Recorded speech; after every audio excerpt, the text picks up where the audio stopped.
तो welcome my dear students. मैं विपिन कुमार आपके साथ फिर से जुड़ गया हूँ वर्चुअल क्लासेस में। कक्षा 6 विज्ञान और चैप्टर 5 लेकर सेपरेशन ऑफ सब्सटेंसेस यानी पदार्थों का पृथक्करण।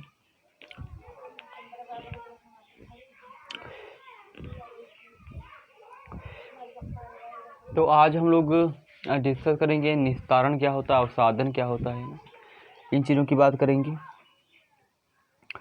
तो अवसादन, निस्तारण और निस्यंदन तो होता ये है कि जैसे देखो, कुल मिलाकर इस पाठ में हम लोगों का मेन जो एम है, मेन जो टारगेट है वो ये है कि जब भी कोई मिश्रण हमको मिलता है तो उस मिश्रण में किस प्रकार जो घुले हुए अन्य पदार्थ हैं उनको किस प्रकार से दूर किया जाए। तो अवसादन क्या होता है, कभी कभी मिश्रण के जो कंपोनेंट्स होते हैं यानी अवयव होते हैं उनको निष्पावन का मतलब एक प्रकार से ओसाना अथवा हस्तचयन यानी हाथ के द्वारा सेलेक्ट करके अलग करना संभव नहीं होता है अगर हम मिश्रण की बात कर रहे हैं तो। उदाहरण के तौर पे अगर बात करें हम चावल तथा दाल में धूल और मिट्टी के जो हल्के कण होते हैं, चावल और दालों को पकाने से पहले इस प्रकार की अशुद्धियाँ कैसे पृथक करते हैं, यानी चावल में जो हल्के मिट्टी के कण होते हैं, है ना, तो इनको हम अब हाथ से तो निकाल नहीं सकते, मतलब वायु के द्वारा उसको मतलब निष्पावन भी नहीं कर सकते हैं।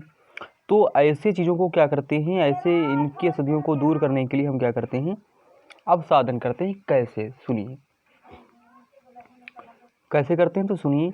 प्रायः पकाने से पहले चावल या दालों को जल से धोया जाता है। जब आप चावल या दाल में जल डालते हैं तब उन पर चिपकी हुई जो अशुद्धियाँ होती हैं जैसे धूल के कण वो अलग हो जाते हैं और ये अशुद्धियाँ जल में बह जाती हैं। अब सोचिए, बर्तन की तली में कौन डूबेगा, है ना। अवसादन का मतलब होता है एक चीज़ को डूब जाना, दूसरी को अलग हो जाना। तो बर्तन की तली में कौन डूबेगा, तो जो बर्तन की जो तली है उसमें जो आपकी सब्जियां हैं वो एक्चुअली रह जाती हैं क्योंकि उनका वेट काफ़ी ज़्यादा होता है, जबकि जो धूल के हल्के मिट्टी के कण होते हैं वो जल के साथ बहकर निकल जाते हैं। इसी प्रक्रिया को अवसादन कहा जाता है। एक बार इसकी अच्छे से डिफिनीशन एक बार इसकी पढ़ लीजिएगा। तो भाई डिफिनीशन की बात कर लेते हैं कि मिश्रण में जल मिलाने पर भारी अवयवों के नीचे तली में बैठ जाने के प्रक्रम को अवसादन कहते हैं। मतलब जो सब्जियां के ऊपर जो आपके मिट्टी के जो कण हैं, अगर आप उनको धुलते हो, है ना भैया जी, तो जो सब्जियां होती हैं वो तो चलो ठीक है, उनका वेट काफ़ी ज़्यादा होता है तो वो आपके जिस पात्र में आप धुलते हो उसी में रह जाते हैं। लेकिन जो मिट्टी के हल्के कण होते हैं वो उनका वेट कम होता है तो जल के साथ बहकर बाहर चले जाती हैं। इस प्रक्रिया को हम अवसादन कहते हैं। अवसादित मिश्रण को बिना हिलाए जल को मिट्टी सहित उड़ेलने की क्रिया को निस्तारण कहते हैं। मतलब जब अब मिश्रण है उसको बिना हिलाए जल को मिट्टी सहित उड़ेलने यानी को बाहर करने की प्रक्रिया को निस्तारण कहते हैं। अभी आपको चित्र दिखाएंगे। अब हम ऐसे अन्य मिश्रणों का पता लगाते हैं जिसमें अवयवों को अवसादन अथवा निस्तारण विधि के द्वारा पृथक किया जा सकता है। ये इस प्रकार से आपको जो है अवसादन और निस्तारण कहते हैं।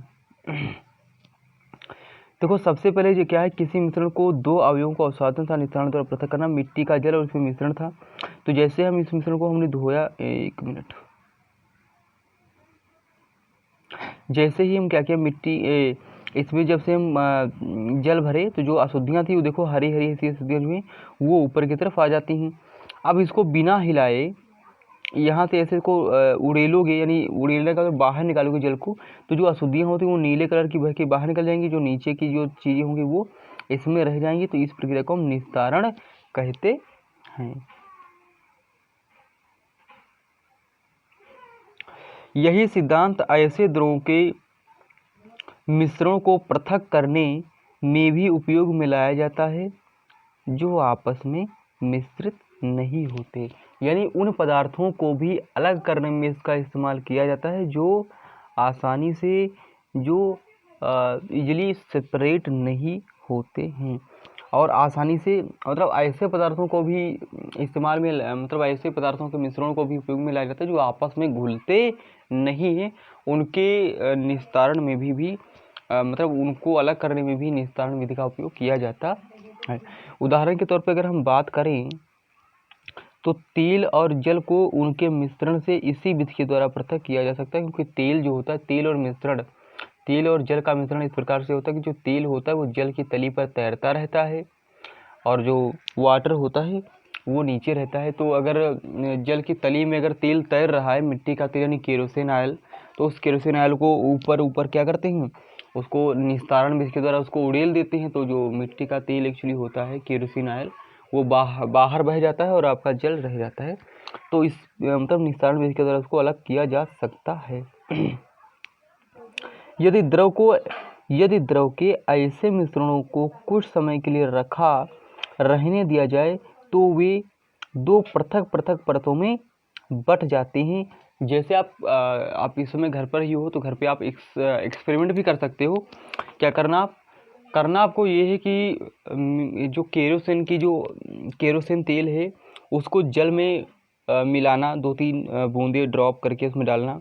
तो क्या देखोगे कि जो केरोसिन ऑयल है वो जल की सतह पर परत बना लेता है और दो परतों में आपका जो मिश्रण है वो दो परतों में बट जाता है। ऊपर की परत आपकी केरोसिन ऑयल की होती है और नीचे की जो परत आपकी जल की होती है। तो इस प्रकार के जो होते हैं मिश्रण वो आपस में घुलते नहीं हैं, तो इनको भी निस्तारण विधि के द्वारा हम अलग कर सकते हैं। इसके बाद जो अवयव ऊपरी परत बनाता है उसे निस्तारण द्वारा हम पृथक कर सकते हैं। आइए फिर से ठोस तथा द्रवों के किसी मिश्रण पर विचार करें। चाय तैयार करने के बाद आप चाय की पत्तियां पृथक करने के लिए क्या करते हो भाई? छलनी का उपयोग करते हो, छानते हो ना, है ना, छलनी का उपयोग करते हो। अक्सर आप चलनी यानी छन्नी का उपयोग करते हो।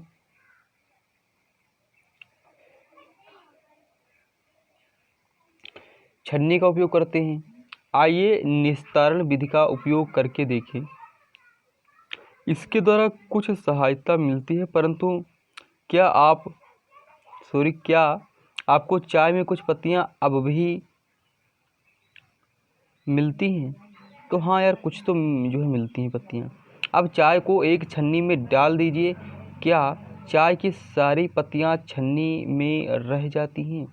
इस प्रक्रम को निस्यंदन यानी फिल्टर करना कहते हैं। मतलब फिल्टर का मतलब जब किसी चीज़ को पूर्ण रूप से यानी प्योर सब्सटेंसेस के रूप में अलग किया जाता है तो उसी को बोलते हैं फिल्टर करना यानी निस्यंदन कहते हैं। अब सोचिए, तैयार चाय से चाय की पत्तियां पृथक करने में निस्तारण और निस्यंदन में से कौन सी विधि अच्छी रहेगी? तो निस्तारण में तो उतनी अच्छी नहीं रहेगी, लेकिन जो निस्यंदन है वो काफ़ी अच्छी विधि रहेगी। आइए अब हम अपनी उपयोग में आने वाले जल के उदाहरण पर विचार करते हैं। क्या हम सभी को हर समय पीने के लिए सुरक्षित जल मिलता है? कभी कभी नालों से गंदला जल प्राप्त होता है। तालाबों तथा नदियों से एकत्रित किया गया जल भी पंकिल का मतलब होता है दूषित हो सकता है। विशेषकर बरसात के बाद जो तालाबों में जो जल भर जाता है वो एक्चुअली पंकिल का मतलब होता है पॉइजनस यानी टॉक्सिक हो जाता है, यानी अच्छा नहीं रहता है। तो ये पंकिल जल एक्चुअली हो जाता है बरसात के बाद के जो मौसम होते हैं उसमें। तो इस प्रकार के निस्यंदन, अवसादन और निस्तारण की जो विधि थी वो हमने जो आपके सब्सटेंसेस से जो अवयव थे उनको कैसे पृथक किया जाता है, किस प्रकार से वो पृथक होते हैं, ठीक है, उसकी भी हम लोगों ने चर्चा की। तो यह आपको वीडियो लेकर अच्छा लगा होगा तो हमारे चैनल को सब्सक्राइब कर लीजिए और बेल आइकन को भी ऑन कर दीजिए ताकि आपको समय से नोटिफिकेशन मिलते रहें। और वीडियो को लाइक और शेयर भी कर दीजिएगा।